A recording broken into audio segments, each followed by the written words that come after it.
When it comes to trying to get clients, do you offer a support or a way of helping your saunas find clients? We have we have a couple of ways to do that. So the packages that we offer, we have memberships. We have just drop-in rates. We have just intro specials for first-time clients. So we have a lot of ways for bringing people in to take that, luxury sauna feel and driving the price down, Mm-hmm. you know, based on their needs. Yeah. And the great part of the membership is it's a recurring revenue, right, for the franchisee. Right. And that is super attractive. Of That's the course. number one thing that, when you pitch this to the people, your attorney especially is like, I love that model. Right. Well, it smoothens out the revenue that people aren't dealing, right? You're not dealing with the highs and lows each month. What's the percentage, would you say? I mean, just maybe approximate percentage Yeah. of your clients that are on membership versus drop-in?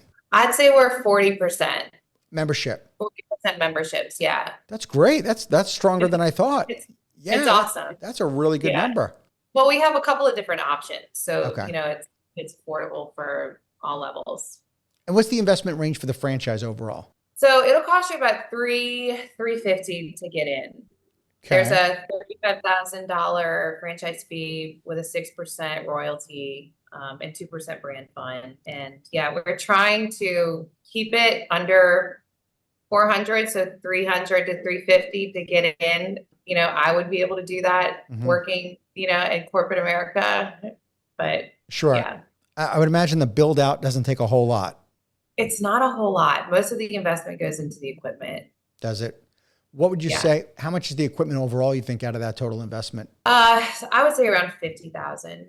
Okay. The build out, depending on if you have to start from scratch, or if you have to demo it, if they're going to do leasehold improvements, all of that stuff plays a role. How about the ideal locations for build out? What does that look like? Are they in shopping centers or are they in Yeah. light industrial? Where do you like to put Yeah, them? shopping centers are optimal, great foot traffic. Being around fitness brands like Pure Bar, Orange Theory, or even near a Starbucks, or Lululemon, like those are definitely a wonderful synergy. Right, of You would, course.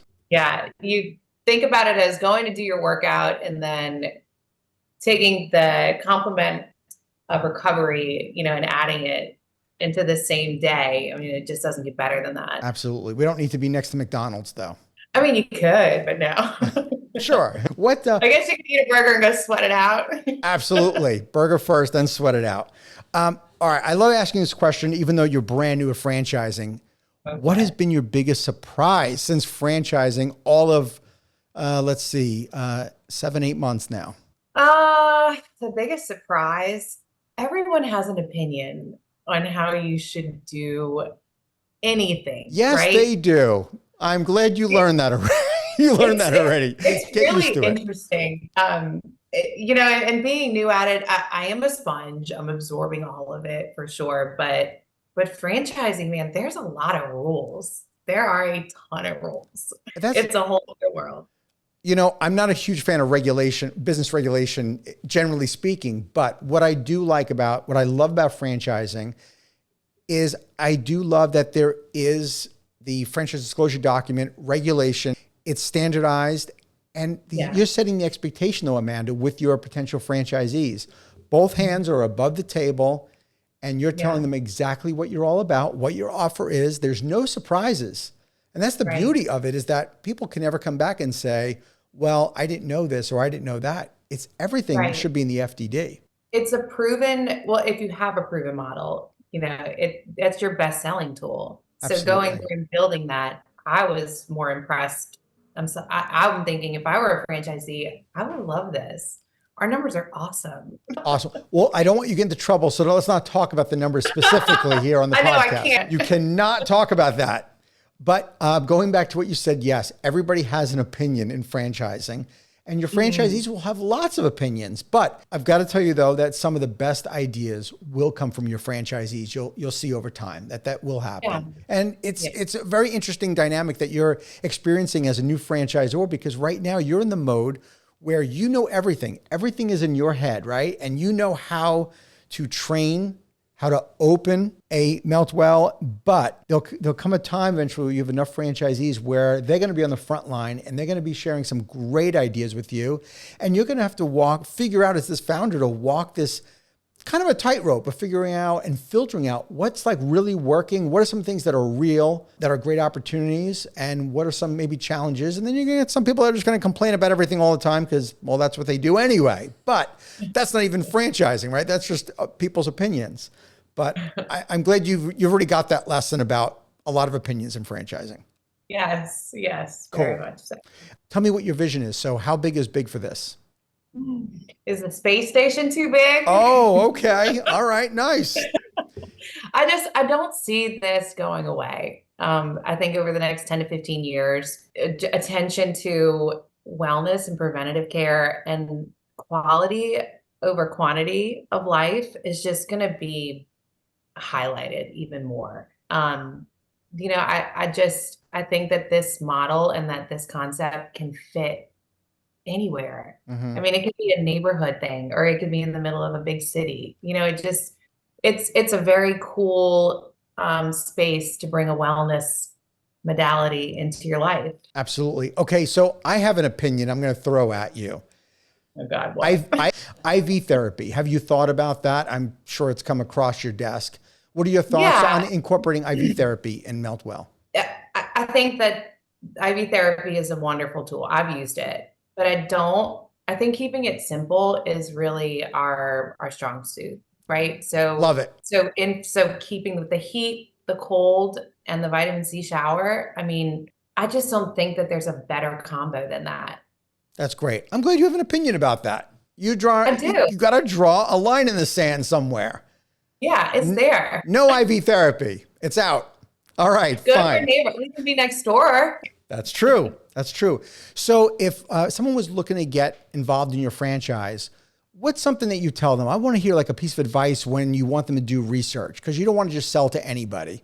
But what are some of the things you tell them when you start looking into this? Here are some of the things I want you to think about and look into.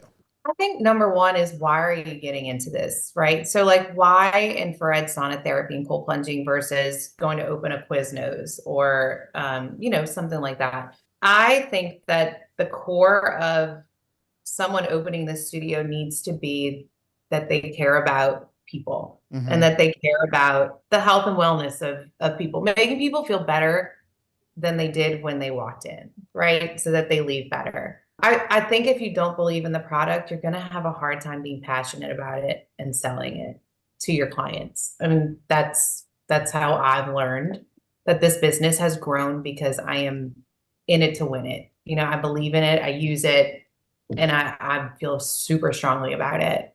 Yeah. I always say that you have to love what you do, because if you don't, you're not going to get through the rough days, the bad days, the bad weeks, the bad months, because in business, stuff happens, right? You have to get through it. You have to love it. And you got to be positive.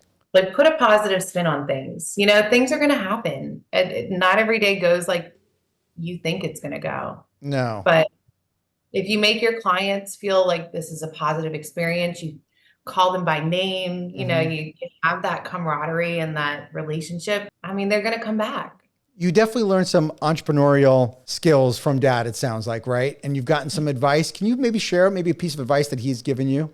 Believe in yourself, for sure. You have that gnawing gut feeling. You're going to get opinions, just like we talked about, thrown at you every which way. Be open, but believe in yourself. You have to be your own biggest fan, right? Yeah. And maybe have a little bit of a chip on your shoulder, Sure. Give you that edge a little bit, but believe in yourself. Thank you for tuning into the Emerging Franchise Brands podcast. For additional insights, guest applications, and to stay connected, visit us at efbpodcast.com. The Emerging Franchise Brands podcast is for entertainment purposes only, and the views expressed do not necessarily represent those of Emerging Franchise Brands, its host Frank Fumey, or Emerging Franchise Group LLC. Any discussed franchise or investment opportunity requires thorough investigation, obtaining proper disclosure documents, and expert consultation before making any investment decisions. The podcast and its hosts do not offer professional advice or endorsements, and they hold no responsibility for actions, representations, accuracy, or consequential damages related to the podcast content.